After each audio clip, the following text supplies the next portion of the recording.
ഇന്നൊരു ഗ്ലോബൽ സബ്ജക്റ്റാണ് നാം ഡിസ്കസ് ചെയ്യാൻ പോകുന്നത്. മറ്റൊന്നുമല്ല, ഈ വിഷയത്തിന് വളരെയേറെ പ്രാധാന്യമുണ്ട്. കാരണം US UK എന്നും വളരെയേറെ അടുത്ത സുഹൃത്തുക്കൾ തന്നെയാണ്. എല്ലാവർക്കും അറിയാം, ലോകരാജ്യങ്ങൾക്ക് മുഴുവനും അറിയാം. അതായത് US എന്ത് ചെയ്യുന്നു അത് തന്നെയായിരിക്കും UK ചെയ്യുന്നത്. US തീരുമാനം എന്താണോ അത് തന്നെയായിരിക്കും UK തീരുമാനം.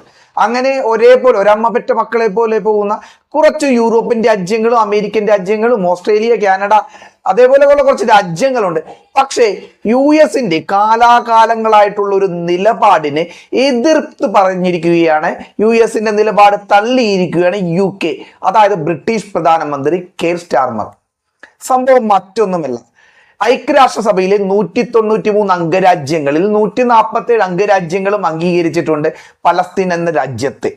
പക്ഷേ കുറെ നാളുകളായി അമേരിക്ക ഈ ഒരു സംഭവം അമേരിക്ക ഈ സംഭവം അംഗീകരിച്ചിരുന്നില്ല.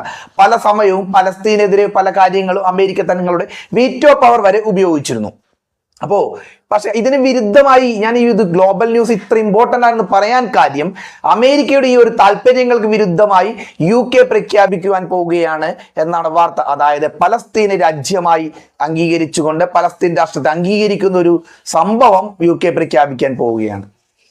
ഡൊണാൾഡ് ട്രംപിന്റെ UK സന്ദർശനത്തിന് ശേഷം ഈ വരുന്ന സെപ്റ്റംബർ 23 അതായത് കുറച്ച് 2-3 ദിവസങ്ങൾക്ക് ശേഷം ന്യൂയോർക്കിൽ വെച്ചാണ് ഐക്യരാഷ്ട്രസഭയുടെ പൊതുസമ്മേളനം ആരംഭിക്കുക.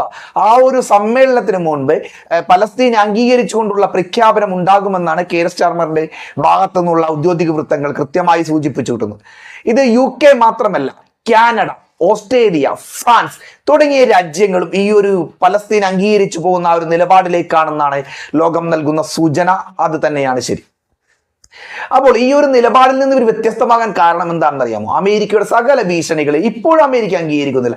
എല്ലാ ഭീഷണികളെയും തള്ളിക്കൊണ്ടിരിക്കുകയാണ്. നേരെ തന്നെ കഴിഞ്ഞ ദിവസം അവിടെ സംഭവിക്കുന്നത്, ഗാസയിൽ സംഭവിക്കുന്നത്, കുട്ടികൾ ഉൾപ്പെടെ 20,000 കുട്ടികൾ ഉൾപ്പെടെ അവരുടെ സ്ഥിതി വളരെയേറെ മോശമാണ്. ഇസ്രയേലിലെ കടന്നാക്രമണത്തിൽ പലസ്തീനിലെ മനുഷ്യർക്ക് കൃത്യമായുള്ളൊരു ജീവിത നിലവാരം, നല്ലൊരു ജീവിത നിലവാരം കൊടുക്കുവാൻ കഴിയുന്നില്ല ഇസ്രയേലിന്. അവർ ശരിക്കും വംശഹത്യയുടെ നിഴലിലാണെന്ന് കഴിഞ്ഞ ദിവസം അവിടുത്തെ UK മേയർ തന്നെ പറഞ്ഞിരുന്നു. അതിനോട് ചുവട് പിടിപ്പിച്ച് റിപ്പബ്ലിക്കൻ പാർട്ടിയുടെ പല അംഗങ്ങളുടെയും സമ്മർദ്ദത്തിന് ഫലമായിട്ടാണ് ബ്രിട്ടീഷ് പ്രധാനമന്ത്രി സ്റ്റാർമർ ഇത്തരത്തിലേക്കുള്ള ഒരു തീരുമാനത്തിലെത്തിയതെന്നാണ് അന്താരാഷ്ട്ര ഏജൻസികൾ എല്ലാ ന്യൂസും. കെയർ സ്റ്റാർമറിന്റെ വിശദീകരണം ഇങ്ങനെ പോകുന്നു: ഗാസയിലെ ജനങ്ങൾക്ക് കൃത്യമായുള്ള ഒരു നല്ല ജീവിത നിലവാരം കൊടുക്കുവാൻ അവർക്ക് സാധിക്കുന്നില്ല.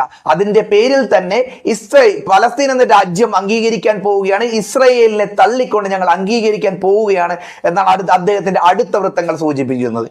ആദ്യമായി ഒരു അമേരിക്കൻ സെനറ്റ് ബെർണി സാന്റോസ് അദ്ദേഹം ഈ ഗാസയിൽ നടക്കുന്ന കാര്യങ്ങൾ വംശഹത്യ തന്നെയാണ് എന്ന് പറയുന്നു. ഈ ഗാസയിൽ നടക്കുന്ന വംശഹത്യയാണെന്ന് അമേരിക്കൻ സെനറ്റർ പറയുന്നത് വളരെയേറെ അത്ഭുതമാണ്. അമേരിക്ക എന്നും പലസ്തീനെതിരെ നിലപാടെടുത്ത ഇസ്രയേലിനെ സഹായിക്കുന്ന ഒരു നിലപാടാണ് എപ്പോഴും എടുത്തിരുന്നത്. അദ്ദേഹം തന്നെ പറയുമ്പോൾ ഇത് ഗ്ലോബലി തന്നെ ഒരു ഇമ്പോർട്ടന്റ് ന്യൂസായി മാറിക്കൊണ്ടിരിക്കുന്നു. നേരത്തെ തന്നെ ഐക്യരാഷ്ട്രസഭയുടെ ഒരു എൻക്വയറി കമ്മീഷൻ ഗാസയിൽ നടക്കുന്നത് വംശഹത്യയാണ്, അന്താരാഷ്ട്ര നീതിന്യായ കോടതി ഇസ്രയേൽ ചെയ്യുന്നത് കുറ്റമാണ്, യുദ്ധക്കുറ്റമാണ് എന്നൊക്കെ ഒരു അന്വേഷണത്തിലെത്തിയിരുന്നു, വിധിയിലെത്തിയിരുന്നു എന്നൊക്കെയാണ്. പക്ഷേ ഇതൊന്നും ഇസ്രയേൽ അംഗീകരിച്ചിരുന്നില്ല, അമേരിക്കയുടെ സപ്പോർട്ടോട് കൂടി ഇസ്രയേൽ അംഗീകരിച്ചിരുന്നില്ല എന്നതാണ് സത്യം.